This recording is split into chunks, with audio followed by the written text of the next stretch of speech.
Hello friends, welcome to आंस class again. चलो, हम पिछली कक्षा में हमने एक्टिविटी 2 पे अपने क्लास को ब्रेक कर दिया था। जस्ट 1 मिनट, ग्रीन कलर सही है।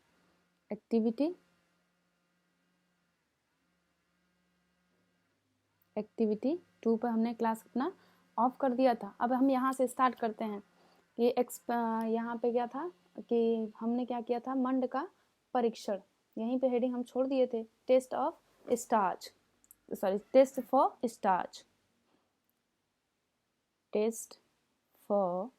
स्टार्च। स्टार्च एक प्रकार का क्या होता है, कार्बोहाइड्रेट्स होता है। क्या होता है बच्चा? कार्बोहाइड्रेट्स। ठीक, तो हमको किस फूड आइटम में कौन सा न्यूट्रिएंट्स पाया था, उसी का एक्सपेरिमेंट हम कर रहे थे। तो इसमें हम कार्बोहाइड्रेट का एक्सपेरिमेंट कर रहे थे, कार्बोहाइड्रेट का टेस्ट कर रहे थे। तो वही है। और कार्बोहाइड्रेट डिफरेंट टाइप्स में पाया जाता है। लाइक अभी आपने एक देखा मंड, या इसी को स्टार्च कहते हैं, या ग्लूकोज भी एक प्रकार का क्या है, कार्बोहाइड्रेट। ग्लूकोज भी एक प्रकार का क्या है, कार्बोहाइड्रेट है। और सेलुलोज भी एक प्रकार का क्या है, कार्बोहाइड्रेट है। ग्लूकोज, फ्रक्टोज भी एक प्रकार का कार्बोहाइड्रेट है। तो उसमें हम किसका टेस्ट कर रहे हैं, स्टार्च का। तो अभी पिछले कक्षा में हमने ऑलरेडी क्या लिया था कि 3 सॉल्यूशन हमने लिया था। ठीक है, फर्स्ट सॉल्यूशन क्या था, डाइल्यूट सॉल्यूशन ऑफ आयोडीन। तो आयोडीन में भी क्या था, टिंचर आयोडीन।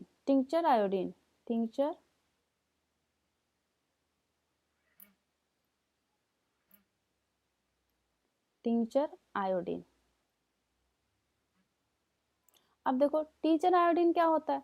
टीचर आयोडीन वो आयोडीन होता है जो मेडिसिन पर्पस के लिए यूज होता है। किसके लिए यूज होता है, मेडिसिन पर्पस के लिए। यूज होता है, उसे हम टीचर आयोडीन कहते हैं। उस आयोडीन को आप लो और एक आप बीकर ले लो, उस बीकर में आधा पानी डाल लो, H2O, और कुछ बूंद ये टीचर आयोडीन डाल लो। एक सोल्यूशन आपने ये बना दिया। अब दूसरा सोल्यूशन आपको बनाना है copper sulphate, 100 millilitre water and 2 gram copper sulphate. अब आपने सोल्यूशन बना लिया।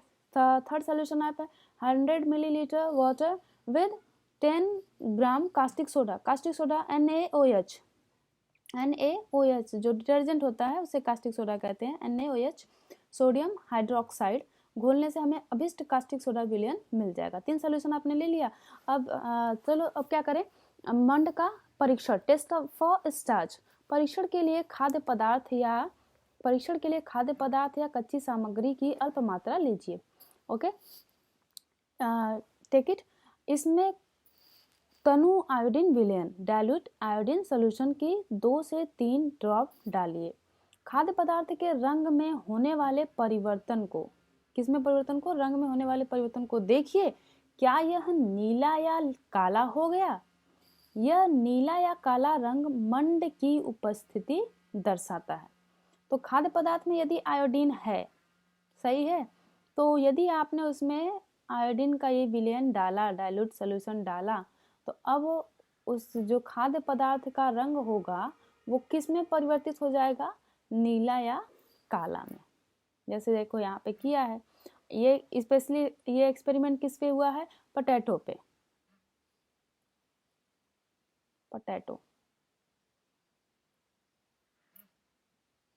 पोटैटो पे हुआ है। तो आप इस पे करके देखना। स्पेशली स्टार्च का सबसे बड़ा सोर्स पोटैटो होता है हमारे लिए। ठीक, सबसे ज़्यादा यदि आपसे पूछे कि पोटैटो में क्या पाया जाता है, कौन सा कंपोनेंट्स होता है, कौन सा न्यूट्रिएंट्स होता है, न्यूट्रिएंट्स हम वर्ड यूज करेंगे क्योंकि हमको फोकस किस वर्ड पे करना है, न्यूट्रिएंट्स। ठीक, आगे चलो। आपने मंड का एक्सपेरिमेंट कर लिया। इस परीक्षण को किसी अन्य खाद्य पदार्थ के साथ दोहराइए और जांच कीजिए कि किसमें मंड है। 2-3 खाद्य पदार्थ ले लीजिए, बैगन भी ले लो, अदरक भी ले लो। इसमें परीक्षण को सारणी 2 चैप्टर 2 के दूसरे सारणी में लिखिए। अब आ जाओ प्रोटीन के लिए परीक्षण, test for protein. Test for protein की बात करते हैं तो टेस्ट फॉर प्रोटीन में, एक minute, test for protein,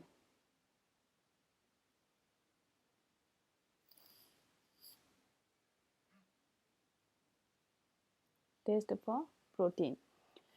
protein के लिए परीक्षण के लिए किसी खाद्य पदार्थ की थोड़ी मात्रा लीजिए। अब एक कढ़ाई मत ले लेना पालक, ठीक है। किसी खाद्य पदार्थ का परीक्षण करना है, यदि वह ठोस है तो पहले उसका पेस्ट अथवा चूर्ण बनाने की आवश्यकता होती है। खाद्य पदार्थ की थोड़ी मात्रा को पीसकर या मसलकर उसके चूर्ण को एक साफ परख नली में डाल दें और 10 बूंद जल डालकर उसे अच्छी तरह हिलाएं। अब ड्रॉपर की सहायता से परख नली में 2 बूंद कॉपर सल्फेट का विलयन तथा 10 बूंद कास्टिक सोडा का विलयन डालिए। अच्छी तरह हिलाकर कुछ मिनट के लिए परख नली को रख दीजिए। आपने क्या देखा? आपने क्या देखा? क्या परख नली का पदार्थ बैगनी रंग का हो गया? तो हमारे क्लास 6 के स्टूडेंट्स याद रखेंगे कि प्रोटीन एक्सपेरिमेंट के लिए हमने कौन कौन से सोल्यूशन लिए बच्चा? कॉपर सल्फेट लिया हमने और कास्टिक सोडा लिया, और हमने आयोडीन के लिए क्या लिया था? आयोडीन का डाइल्यूट सोल्यूशन लिया था। तो वहाँ पे आयोडीन का रंग, यदि आयोडीन प्रेजेंस है वहाँ पे आयोडीन प्रेजेंट है तो फिर क्या जो सॉल्यूशन होगा उसका कलर इधर ब्लैक और ब्लू, या तो ब्लैक हो जाएगा या तो ब्लू हो जाएगा। एक मिनट, चलो, या तो क्या हो रहा है इसको, हाँ, या तो ब्लैक या तो ब्लू हो जाएगा, और यहाँ पे पर्पल हो जा रहा है, बैगनी रंग का हो जा रहा है। और क्या क्या सोल्यूशन आपने लिया? Copper sulphate and caustic soda, ठीक है। यदि ऐसा बैगनी रंग खाद्य पदार्थ में प्रोटीन की उपस्थिति को दर्शाता है। अब आप इस परीक्षण को किसी दूसरे खाद्य पदार्थ के साथ दोहरा सकते हैं, फिर आप कंपेयर कर सकते हैं कि किसमें आयोडीन ज़्यादा है, किसमें कम है, या किसमें है किसमें नहीं है। वसा के लिए परीक्षण, वसा के लिए परीक्षण तो आसान है। किसी पेपर पे खाद्य पदार्थ को रख के उस पे यदि उसको थोड़ा सा वो कर दो, पीस दो, टुकड़ों में तोड़ दो और लपेटोगे तो ऑयली हो जाता है, तो वसा है। ये तो हम एक्सपेरिमेंट करके देख भी दे, जैसे नमकीन खा रहे हो, पेपर पे गिर गया तो ऑयली उस पे स्पॉटेड हो गए, धब्बे पड़ गए, तो वहाँ पे क्या उसमें फैट है। खाद्य पदार्थ की अल्प मात्रा ले लो, इससे एक कागज के टुकड़े में लपेट कर कूट दो कूट दो। ध्यान रखें कागज फट ना जाए, भाई उस पर युद्ध मत करने लगना। अब कागज को सीधा कीजिए और ध्यानपूर्वक देखिए, क्या इस पर तेल के धब्बे हैं? कागज को किसी प्रकाश के सामने ले जाएं, क्या आपको इस धब्बे से होकर आने वाला धुंधला प्रकाश दिखाई दे रहा है? तेल से लगा हुआ जो पेपर होता है वो ट्रांसलूसेंट होता है। अब देखो, यदि हम बॉडी या निकाय की बात करेंगे तो 3 प्रकार की बॉडी होती हैं and the reference of light. यदि हम लाइट के रेफरेंस में डिवाइड करें किसी बॉडी को या किसी पदार्थ को, 3 प्रकार की होती हैं। ट्रांसपेरेंट होती हैं, ट्रांसलूसेंट होती हैं, ओपेक होती हैं। ओपेक, ट्रांसलूसेंट,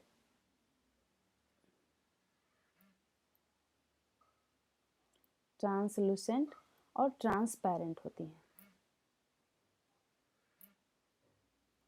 ट्रांसपेरेंट जिससे प्रकाश गो थ्रू हो जाए, आर पार हो जाए, ट्रांस और पीछे की वस्तु आपको स्पष्ट दिखाई दे। ट्रांसलूसेंट पीछे वाली वस्तु प्रकाश बहुत कम मात्रा में पीछे जाती है और टकरा कर वापस आप प्रतिबिंब बनाती है आपकी आंखों पर। धुंधले वस्तु का प्रतिबिंब जो होता है वो एक बॉडी के पीछे की वस्तु का, जिधर से प्रकाश आ रहा है उसके पीछे की वस्तु का प्रतिबिंब धुंधला सा बनता है। अपेक की बात करेंगे तो प्रकाश उस सरफेस से टकरा के वापस परावर्तित हो जाता है, तो पीछे की वस्तु का कोई चित्र हमको दिखाई नहीं दे पाता है। तो यदि हम तेल लगे कागज की बात करेंगे तो किसमें आएगा बच्चा? ट्रांसलूसेंट में आएगा, ठीक है। आगे, कागज पर तेल का धब्बा खाद्य पदार्थ में वसा, टेस्ट फॉर वसा हमने किया था, तो हम किसका प्रेजेंस बताता है? फैट का प्रेजेंस बताता है। ये सबसे आसान है, आप कर सकते हो। खाद्य पदार्थों में कभी कभी जल की भी कुछ मात्रा हो सकती है, इस दशा में इन पदार्थों को कागज पर धीरे धीरे रगड़िए और कुछ समय के लिए कागज को सुखा दीजिए ताकि यदि खाद्य पदार्थ से कुछ जल आया हो तो वह सूख जाए। इसके बाद यदि कागज पर तेल का कोई धब्बा न हो तो यह पता चलता है कि खाद्य पदार्थ में वसा उपस्थित नहीं है। अच्छा,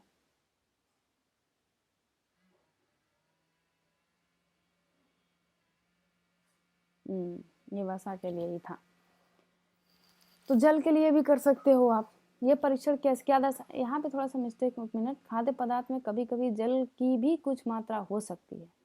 इस दशा में इन पदार्थों को कागज पर धीरे धीरे रगड़िए और कुछ समय के लिए कागज को सुखा दीजिए। अच्छा, सही है। जब आप मूंगफली वगैरह को, किसी चीज़ को जिसमें फैट है उसको रगड़ रहे होते हो तो उससे के साथ कभी कभी जल की भी कुछ मात्रा हो सकती है। तो जल को आप सुखा दो ताकि आपको पता चले कि वास्तव में वसा है कि नहीं है। नहीं तो आप कंफ्यूज हो जाओगे, गीला हो जाएगा तो आप कहोगे कि ये वसा है।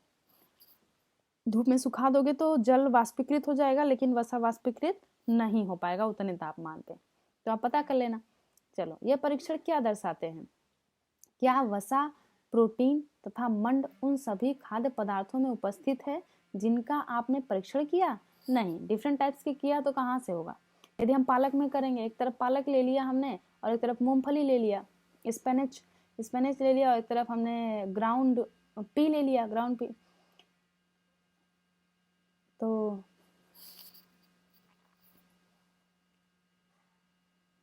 सॉरी, ग्राउंड पी नहीं, ग्राउंड नट्स ले लिया। तो अब दोनों को हमने पेपर शीट पे ऐसे तोड़ दिया, दबा दिया, पीट दिया किसी चीज़ से। एक पे पालक रहेगा तो पूरा जल से गीला कर देगा और ये वसा से ऑयली कर देगा। क्या एक खाद्य पदार्थ में एक से अधिक पोषक तत्व उपस्थित होते हैं? क्या आपने कोई ऐसा खाद्य पदार्थ पाया जिसमें इनमें से कोई भी पोषक तत्व उपस्थित न हो? हमने तीन पोषकों यानी न्यूट्रिएंट्स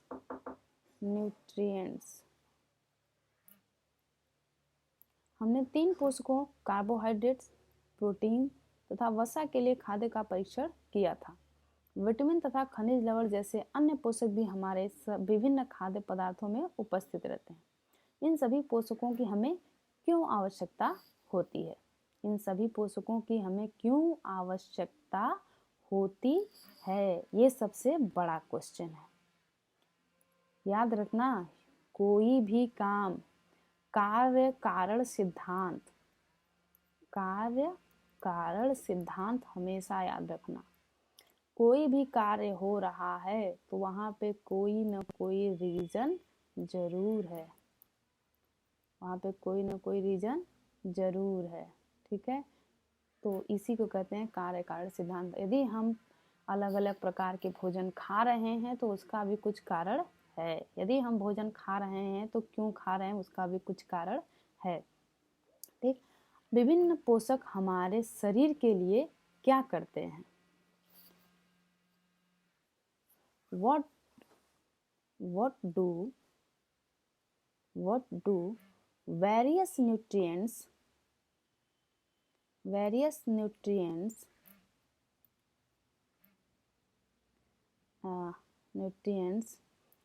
do a body?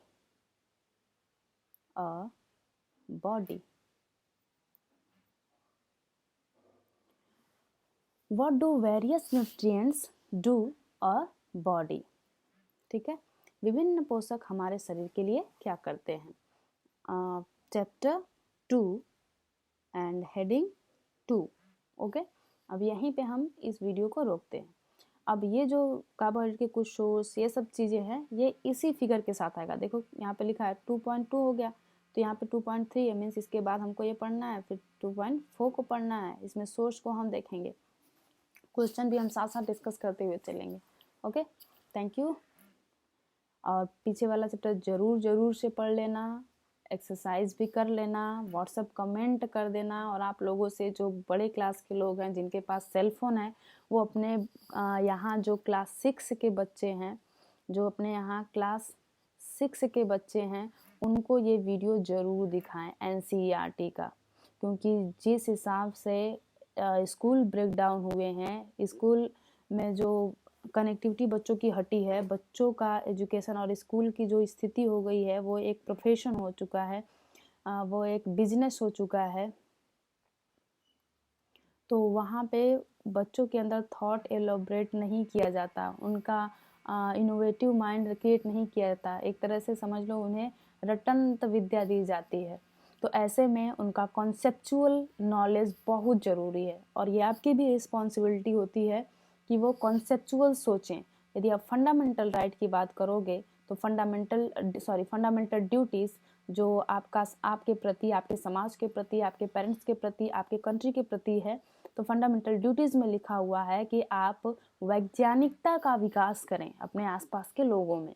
तो आपके घर में यदि कोई बच्चा है तो आप उसको एनसीईआरटी का ये क्लास ज़रूर दिखाएं। स्पेशली बच्चे यदि सस्टेनेबल होंगे, बच्चे यदि इनोवेटिव होंगे, बच्चे यदि नॉलेजफुल होंगे, बच्चे यदि क्रिएटिव होंगे, तभी हमारा देश आगे बढ़ेगा। तो ये जो स्पेशली पहल है बच्चों के लिए है। लेकिन कंपटीटर या भी वर्तमान के जो यूथ हैं, ये हमारे देश की इकोनॉमी के इंजन हैं वर्तमान में। तो यूथ का भी एम्प्लॉयमेंट पाना बहुत ज़रूरी है। तो यहाँ पे यूथ के लिए हम इस चैप्टर से कौन से कम्पिटिटिव क्वेश्चन आते हैं उस क्वेश्चन को अपलोड कर रहे हैं, विद उनका कॉन्सेप्ट क्लियर कर रहे हैं, ताकि वो कॉन्सेप्ट का यूज करके आंसर दें, क्वेश्चन के ऑप्शन को एलिमिनेट मेथड के थ्रू सॉल्व करें, और उनको जो फैक्ट है, जो एसेंशियल फैक्ट है, वेरी इंपॉर्टेंट फैक्ट है, वो उसका यूज करके एग्ज़ाम को क्वालिफाई करें, और फिर एक अच्छे नागरिक के तौर पे अपने फैमिली, अपने सोसाइटी, अपने स्टेट, अपने कंट्री का जो डेवलपमेंट एंड ग्रोथ है वो आगे कर लेके चलें वो। तो यूथ एंड चाइल्ड, ठीक है, क्योंकि इन्हीं पे पूरे देश का दारोमदार अटका पड़ा है। तो अपने यहाँ के बच्चों को ये एनसीईआरटी का कोर्स ज़रूर ज़रूर ज़रूर से दिखाएं। Okay, thank you, thanks lot.